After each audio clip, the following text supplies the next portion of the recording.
Oi pessoal, nós somos alunos do terceiro ano do ensino médio do Adélia. E nós viemos fazer uma análise sobre a obra Marília de Dirceu. Eu sou a Isabela Carvalho. Eu sou o João Belloni. Eu sou a Letícia Machado.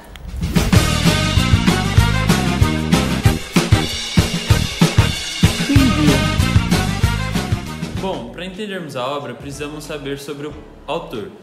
Tomás Antônio Gonzaga foi um poeta português, nascido em 1744, na cidade de Porto. Ele era poeta, ativista e jurídico, e sua obra mais famosa é o livro Marília de Dirceu. O autor viveu no Brasil entre os anos de 1751 a 1761 e depois voltou para Portugal para estudar lei na Faculdade de Coimbra. E em 1782 ele retornou ao Brasil e mudou-se para Vila Rica, onde conheceu sua amada Maria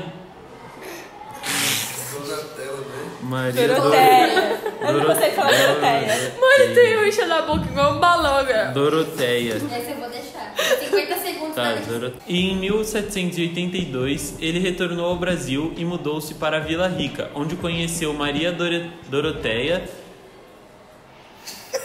E em 1782 ele retornou ao Brasil e mudou-se para Vila Rica, onde conheceu Maria Doroteia, que foi quem inspirou a criação do livro Marília de Dirceu. Após ser acusado por conspirações na Inconfidência Mineira, ele foi julgado e exilado para Moçambique, onde conheceu Juliana de Souza, com quem se casou e teve 2 filhos. E Tomás Antônio Gonzaga faleceu em 1810. Tomás Antônio Gonzaga, ele foi do movimento arcadista, que também pode ser considerado neoclassicista pela quantidade de influência das culturas gregas e romanas que teve. Desse modo, as liras presentes no livro Marília de Dirceu também receberam influência desses movimentos, como o carpe diem, que seria aproveitar o momento ou aproveitar o dia, o bucolismo, que seria a exaltação do campo, o pastorialismo, que é a volta ao campo ou a volta ao pastoril, o lugar ameno e a mulher idealizada, que teria influência no amor platônico. Esse movimento literário também tem a busca pelo equilíbrio, a harmonia, o amor, a descrição da beleza e do campo e o momento de felicidade como algo simples. Agora vamos falar sobre a época em que o livro surgiu. Ele surgiu em 1768, na metade do século XVIII, onde o Brasil estava passando por um desenvolvimento artístico muito grande, principalmente na região de Minas Gerais, onde a elite portuguesa letrada se concentrava.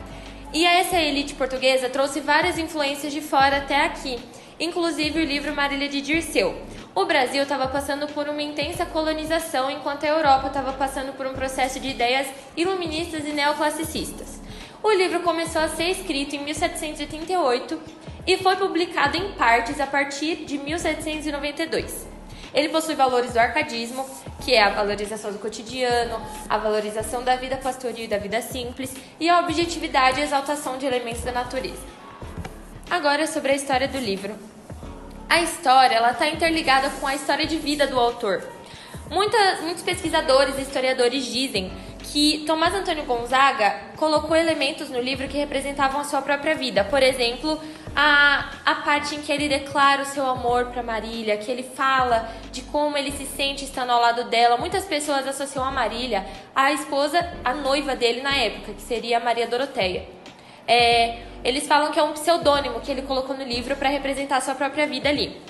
E ele também relata o sentimento dele de quando ele foi preso pela Inconfidência Mineira, sobre esse sentimento de solidão, sentimento de saudade. Então tudo isso são elementos que estão nas liras e que são presentes na vida do autor também. Nessas liras também é possível observar a evolução dos sentimentos e das intenções de Dirceu por Marília. Também há contradições nas características dela, então às vezes ele fala dela como morena, às vezes fala dela como loura, enfim. E também fala sobre as obras árcades. A obra é importante por estar na lista de livros obrigatórios da FUVEST e também tem alguns outros motivos que podem ser encontrados no próprio jornal da USP. Para a gente ter uma análise mais precisa, a gente pode pensar que o livro não trata apenas do romantismo dos períodos anteriores, mas também traz um conjunto de liras com a temática romântica que podemos notar em outros poetas e também na atualidade. Agora eu vou ler um trecho sobre o que o professor de Cultura e Literatura Brasileira da Escola de Comunicação e Artes da USP, que é a UECA, diz sobre o livro Marília de Dirceu. O nome dele é Jean-Pierre Chalvin.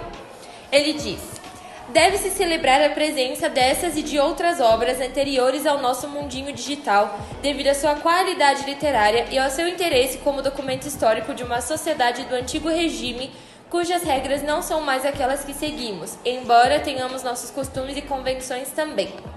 O livro Marília de Dirceu reúne belos poemas de temática amorosa que dizem muito sobre os repertórios culturais de Gonzaga. O amor é um tema universal encontrado em todos os tempos e lugares. Com esse trecho, a gente pode concluir que ele valoriza muito a obra de Marília de Dirceu por trazer muitos aspectos da antiguidade. Por mais que os tempos tenham mudado, por mais que as regras e costumes da sociedade sejam outras, a gente continua tendo essa coisa de amor universal que é falado em todas as línguas, em todos os idiomas e em todas as épocas. Então, ele super recomenda esse livro por ter um alto valor literário e por até hoje em dia, depois de muitos anos, ser considerado um livro de boa qualidade que pode trazer muitas informações para os leitores atuais. Muito obrigada a todos que assistiram até aqui. Curte, compartilha, manda pra todo mundo. E até o próximo Literadélia. Tchau! Tchau!